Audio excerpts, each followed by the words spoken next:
La adaptación a anime del manga Death Note. Este es el manga, más de 2.400 páginas, unas 2.400 páginas, de Tsugumi Ohba y Takeshi Obata, publicado entre 2003 y 2006, en una serie de 37 capítulos emitidos entre 2006 y 2007, es un portento estético que venció mi repugnancia a las obras de anime con colores y sombras digitales, sin líneas de dibujo claras, pero aún así muy lejos del logro de un verdadero sfumato. Tetsuro Araki, su director, supo utilizar perfectamente unos medios que solían sobrepujar las ideas y la pericia de otros creadores. Sin embargo, él no dirigió todos los capítulos. Otros directores igualmente hábiles se adaptaron a su estilo, y el capítulo que quiero destacar, el 9º de la primera temporada, Seshoku, Encuentro, emitido en 2006, está escrito por Toshiki Inoue, como casi todos ellos, pero tiene dirección de Yukio Okazaki. Prefiero señalar un capítulo a recomendar la película de Tetsuro Araki. Bueno, es que no tiene sentido leer el inglés transcrito, sería Director's Cut, Kansen Kechaku, Riraito, o sea, Relight, Genshizuru Kami. La conclusión completa del corte del director. Relight, sí, Riraito, Relight. Visión de un dios, de 2009. Porque lo que añade esta película es muy poco, aunque interesante, sí, el entierro de L. Lo que cambia es discutible, precisamente el encuentro entre L y Light Yagami, tema del capítulo 9 de la serie, y lo que quita es muy importante, ni más ni menos que la atmósfera, ese aire que Dalí se llevaría del Museo del Prado en caso de incendio, esa afirmación que Cocteau reconoció que había vencido a su propia respuesta ingeniosa, según la cual lo que se llevaría sería el fuego. El aire del que hablaba Dalí era el contenido en las Meninas de Velázquez, sobre el que ya se habló al presentar a Jordi Grau. Jorge Oteiza no paraba de hablarle del espacio vacío de las Meninas, y Grau no sabía ya cómo explicarle que no había tal vacío. Aun no existiendo todos los objetos y superficies que enumeraba Grau, seguía existiendo el aire del que hablaba Dalí. Ese aire, naturalmente, como es propio de las artes plásticas, tenía entidad física y no solo metafísica, y estaba creado mediante la veladura. Al final, por cierto, no se lo llevó un incendio, sino una de esas restauraciones que no saben distinguir entre veladura y pátina. En una obra dinámica, la atmósfera no la crea solo la veladura, que ciertamente las hay en Death Note, aunque sean digitales y, por lo tanto, obtenidas más por ajustes de definición y tonos que por superposición de nuevos elementos, sino el ritmo, la respiración, si seguimos hablando en términos de aire, que no se puede sincopar, como lo intenta hacer Tetsuro Araki, para obtener un resumen que, de todas maneras, dura más de 2 horas. El problema es que no todo el manga merece esa atmósfera, no todo este tocho, que además tengo al revés, porque de la otra manera no entra, no todo este ladrillo merece esa atmósfera monacal y sosegada, especialmente cuando pierde su estructura, en la que merece la pena identificar algunos estratos arqueológicos y que, desde luego, no es nada novedosa, por eso la he expuesto ya muchas otras veces.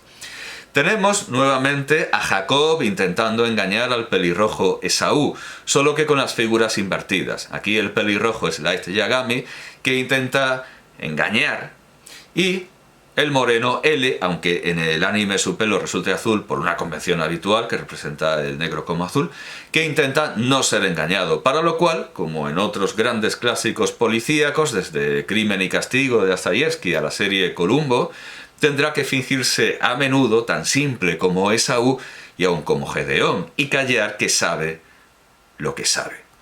Entre Esaú y Jacob está Dios, cuyo favor intenta ganarse Jacob con trampas, en tanto que Light Yagami intenta directamente suplantarlo, intenta convertirse en Dios, aunque claro, estamos hablando en español y estamos pensando en la escatología, en la religión cristiana, que por supuesto es muy importante también en Japón, pero si hablamos de shintoísmo y hablamos de la religión japonesa, aunque en Death Note hay un clarísimo elemento, en último término, budista, porque Light Yagami no puede ir ni al cielo ni al infierno, sino que se queda en el vacío, Mu. Por lo tanto, al final la escatología es budista. Por eso hay quien dice que en la película resumen de 2 horas, lo que tenemos es una reencarnación budista de Light Yagami, pero lo que propone el manga es que va al vacío, a la nada, a Mu. Bueno, pues en Japón en general, si no pensamos en el budismo, y si tampoco pensamos en el cristianismo, pues es bastante fácil ser un dios dentro de lo que cabe. Ya lo vimos al hablar de algún que otro escritor importante del siglo XVIII, que uno se descuidaba y le hacían un templo, lo convertían en dios. Pero bueno, Light Yagami quiere ser no un dios cualquiera, quiere suplantar a ese dios de la escatología, de la teología católica, aunque el trasfondo sea budista y por lo tanto ateo. Él quiere devolverlo todo a las manos de la providencia divina, cuyos juicios parecen más lentos y arbitrarios que los de la vigilancia tecnocrática de Light Yagami. Es Hermann Hesse quien introduce entre los 2 hombres y las 2 mentalidades, además de a Dios, a su creación representada en la mujer. En Narciso y Goldmundo tenemos a un moreno que representa la vida contemplativa, a un rubio que representa la vida activa y a una mujer que sufre la acusación de brujería. Los 3 elementos, con una nueva inversión de lo que representan el rubio y el moreno y una cantidad ingente de monstruos sobrenaturales, vuelven a estar presentes en Devilman de Go Nagai.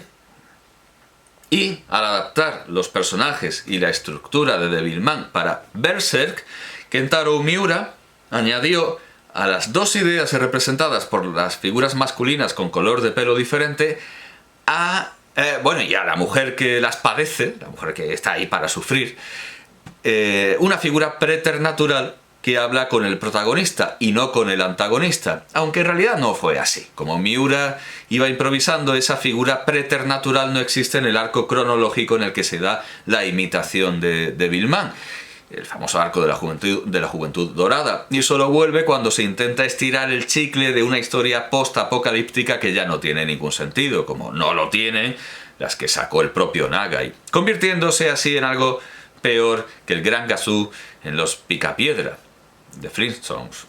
Los Picapiedra. Cuando el pequeño extraterrestre verde apareció en 1965, todo el mundo vio un indicio de que la serie, de que los Picapiedra habían perdido el tino. Pero al aparecer y desaparecer su figura, por supuesto que Flintstones no significa Picapiedra, pero bueno, aquí se tradujo como Picapiedra y venía así ya de América.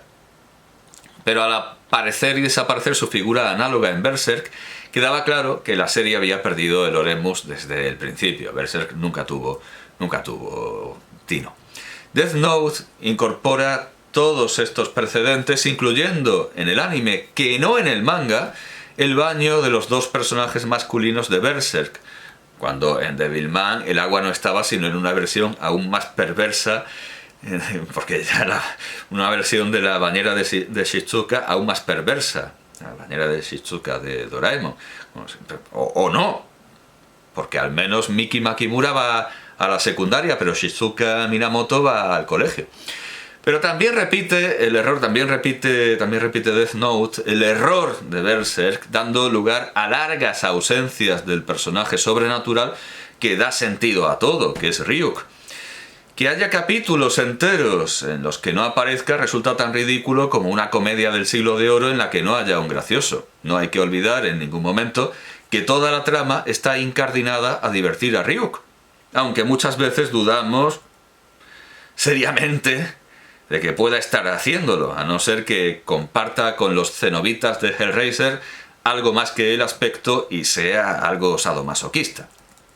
Ese es el único motivo por el que pasa todo lo que pasa, que un Shinigami se aburre. Y nosotros, en revancha, nos divertimos con el enemigo, algo mucho más posible aquí que en El Exorcista de William Friedkin de 1973, en donde sí es más patente que el demonio está todo el rato pasándolo como un enano, divirtiéndose a base de bien. También es un sinsentido querer alargar la historia cuando se rompe la dicotomía entre protagonista y antagonista y repetir caracteres en personajes superfluos. Pero, sin duda, el mayor error tiene que ver con el hiperdesarrollo e hipersexualización del personaje femenino, Misa Amane, que pasa de una autoimposición de Tsugumi Ohba para que haya al menos alguna mujer a directamente rozar el hentai. Pero no el sobrenatural de tentáculos al estilo de Devilman, sino uno mucho más vulgar. Tsugumi Ohba se parece a Hergé en que no sabe qué hacer con las mujeres en sus historias que no resulte ridículo. Él no conoce otra figura que la opulenta y oronda Castafiore. Y todo esto resulta tan machista que cabe considerar con atención la hipótesis de que quizá detrás de su seudónimo se esconda una mujer, porque nadie sabe quién es Ohba en realidad. Por eso Death Note es un gran manga y un gran anime, pero hay muchas cosas que conviene saltarse y que pueden resumirse en que en que hay que prescindir de todas aquellas cosas en las que no está Ryuk, que es el alivio cómico teológico, ni L, el antagonista, también ciertamente bastante cómico, ni Rem, ese demonio lermontoviano que merecería tener una mejor Tamara. Esto de saltarse cosas es relativamente fácil con el manga, pero imposible con el anime, como hemos explicado a propósito de la película de 2009. Tasca el freno, no vayas tan lejos. Por eso propongo ver los primeros capítulos con el planteamiento de la historia y el 25º Chinmoku Silencio, dirigido por Mitsuyuki Masuhara y emitido en 2007 con la muerte de L, y como mejor ejemplo de desarrollo de la narración, el 9º, que contiene las mejores muestras de humor Shinigami y la más clara y profunda contraposición entre el exterior y el interior del protagonista y el antagonista. Por último, debo señalar que he visto Death Note en las bibliotecas de los institutos de secundaria y que, desde luego, no me parece mal, ya que yo mismo propongo el anime para ser considerado en una educación por medios audiovisuales, por su mérito artístico y otros méritos. Pero no debe considerarse su mérito estético, su mérito plástico, ni su mérito más o menos filosófico. Pero no debe considerarse una obra preparatoria para las lecturas de Crimen y Castigo de Dostoyevsky, El demonio de Lermontov, Lucifer de Eminescu o El amigo de la muerte de Pedro Antonio de Alarcón, ni mucho menos reemplazarlas. Todas estas son lecturas adecuadas para la juventud. Pueden empezar a leer directamente Crimen y Castigo si quieren, no tienen por qué, no, pero antes voy a leerme Death Note. Además es que Crimen y Castigo tiene muchas menos páginas que Death Note, y no deberían faltar ninguna de estas obras, no debería faltar ninguna de estas obras en ninguna biblioteca escolar, en ninguna biblioteca de un instituto de secundaria, quizás dejadas estratégicamente junto a Death Note. El alumno, el estudiante debería tener a la mano no solo Death Note, que está bien, sino, desde luego, Crimen y Castigo.